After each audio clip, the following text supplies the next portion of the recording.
for this section, we are given an equation and we're going to go and find those key features. Okay, so the first thing we need to know is the axis of symmetry. So when we're doing, this is one of the key points that we'll really need to use a lot, so we need to make sure we can memorize how to do this. Okay, axis of symmetry, and there's an equation. It's x equals negative b over 2a. So if you kind of look at that, it kind of looks like the quadratic equation, but without the plus or minus square root part. So if that helps you remember, just remember it's x equals negative b all over 2a.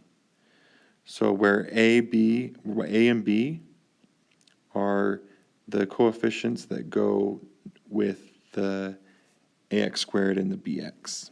Okay, so we'll be using in standard form, and standard form is y equals ax squared plus bx plus c.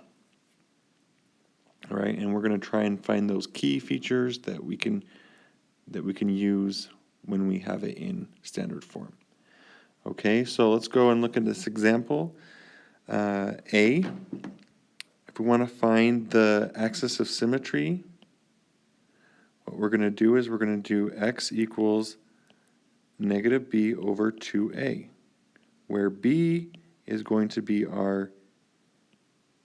is 4, so negative 4 over 2 times a, which is negative 2. So that gives us a negative 4 over a negative 4, gives us 1. So our axis of symmetry is going to be x equals 1. X equals 1. Okay? And then if we do a little graph of this, like say if this was our x and our y, and we had this axis of symmetry, I'm not saying this is where it's at, well, sure, this is 1.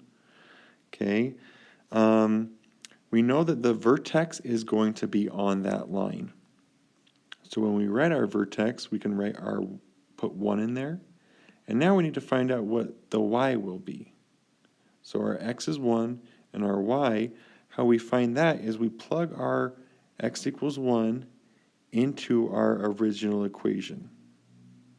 So we'll do y equals negative 2 times 1 squared plus 4 times 1 minus 8.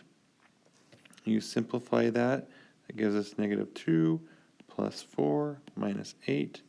That gives us a negative 6. So we take that and we put it into here and give us our negative 6. Our y-intercept, okay, well, let me go back. So vertex is going to be that comma something, and that goes in there. And then what we put in here is plugging, is it 2 G's? No, I don't think it's 2 G's. I don't know. Anyways, I don't care. Plugging x into the function. Okay, so if we kind of, if that makes sense. Okay, all right. Now let's go to the next one. The parabola opens up, so like the parabola would open up if a is positive.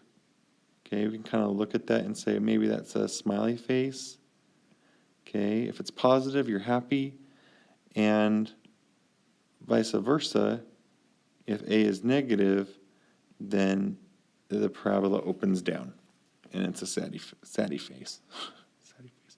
Anyways, okay, so next we'll look at this example.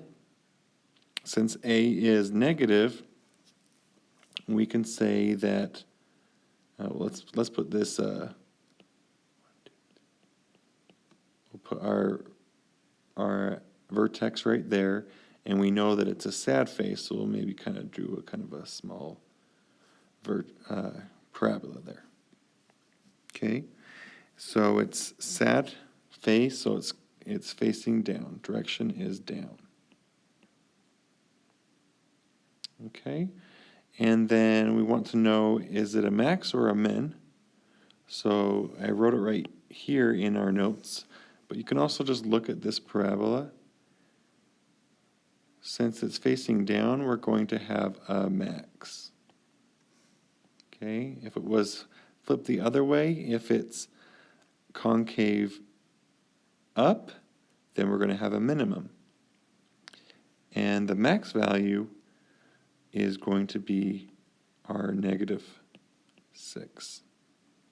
Next, we want to know if it's stretching or compressing. So we'll look over here at this part of the notes. It says the parabola will stretch vertically or become more narrow if the absolute value of A is greater than 1. And it will compress vertically. It becomes more, the parabola gets more wide if the absolute value of A is less than 1. So if we look at this problem, absolute value of a -2, that gives you 2, and 2 is greater than 1. So we're going to say it stretches. All right? So that's pretty much everything it is for the unit or this section of 5.2. I'll go and do these examples, but if you're good with that, then I would pause and go do these examples before you start doing your homework. And then you can listen to me do the rest and make sure you're doing it right. Okay? So let's look at B. We're going to do the same thing. X equals -b over 2a. That gives us a -3 over 2 times 1. Gives us -3/2. Okay, and we can also write this as a -1.5. For this unit, I am okay if you have decimals instead of fractions. So our axis of symmetry will be x equals -1.5, and our vertex, our x value is going to be our -1.5, and to find our y value, we plug that into our x in our equation. So that'd be y equals -1.5 squared plus 3 times -1.5 minus 9. So you'd want to put that in your calculator, and it would tell you it's a -11.25. So -11.25. And then y-intercept. Oh, I didn't even write that down for the last one. Okay, y-intercept is right here. The y-intercept will always be 0, the constant. So for example, A, it would be 0, -8, because that's where C is -8. And for B, it's going to be 0, -9. So if you're wanting to do this on your homework, you could just go through all of the problems and write down all those y-intercepts really quick. Okay, direction of opening for this problem, A equals 1. So is it greater than 1? No. Is it less than 1? No. So if A is exactly equal to 1 or -1, the absolute value of A is 1, then you would say neither. The graph is neither stretching or compressing. And when A equals 1, that is what we're comparing the others to. So for this one, you would say, is it compressing or stretching? You would say neither. Okay? So the direction of opening, since it's positive, we have a smiley face.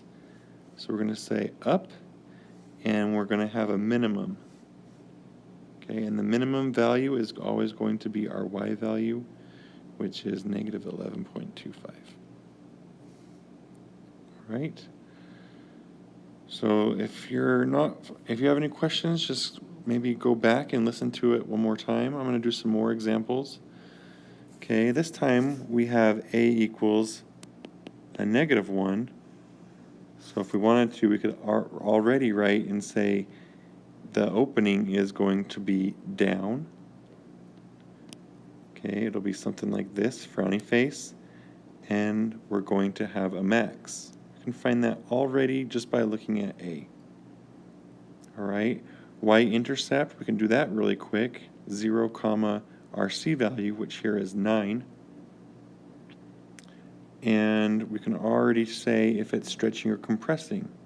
And since the absolute value of -1 is equal to 1, then we would say neither. A is equal to, or the absolute value of A is 1, so it's neither. Okay, so we can come up with all that stuff really quick. The only thing that takes a little more time is the vertex and the axis of symmetry. So the axis of symmetry, we can abbreviate that as AOS. AOS. That's going to give us x equals -b, which is a -8, all over 2 times a, which is a -1.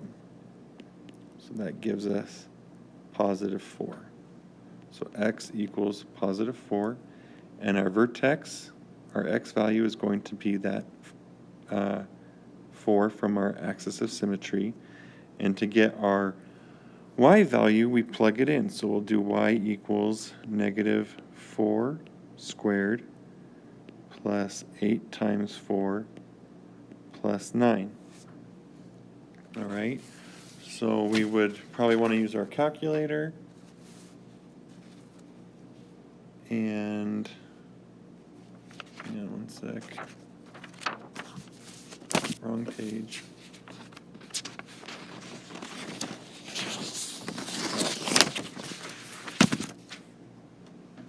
So you plug that in, and that will give you -16 plus 32 plus 9, and that gives us 25. Okay, so we'd write 25 there, and we would be set. We'd be done. All right, the next one. And like I said, you can do this by hand, or you can do it using your calculator. So I did it by hand, but you're welcome to just plug it in. Make sure when you're, especially with when we square stuff, if it has a negative in front, it's still going to stay negative. If the negative is inside of the parenthesis, then it will be positive. All right? So this one, we can do the easy stuff first. Y-intercept is going to be 0, our constant, which is 12. Direction of opening, since A is positive, it's going to be concave up. And we're going to have a minimum. And is it going to stretch or compress? Well, since the absolute value of A is equal to the absolute value of 3, which is 3, and that is greater than 1, we know that it is stretching. So we just circle stretch. And now we do the axis of symmetry. X equals -b, a -12, over 2 times A, which gives us 12 over 6, which gives us 2. So we say x equals 2. Our vertex is going to be, our x value is going to be 2. And to get the y, we plug that into the equation. Y equals 3 times 2 squared minus 12 times 2 plus 12. All right, we simplify that or plug it into our calculator. That would give us 12 minus 24 plus 12. And that turns out to be 0. So 2, 0. And then if we wanted to write down what is the minimum value, we would write our 0 there. Okay? Next, do the same thing. Let's start with the axis of symmetry first this time. X equals -b over 2a. Gives us a -4 over 2 times a -1, which gives us a +2. X equals 2. All right. And then our vertex is going to be 2, whatever we plug in. So y equals -2 squared plus 4 times 2 minus 4. That gives us -4 plus 8 minus 4. And that one also turns out to be 0.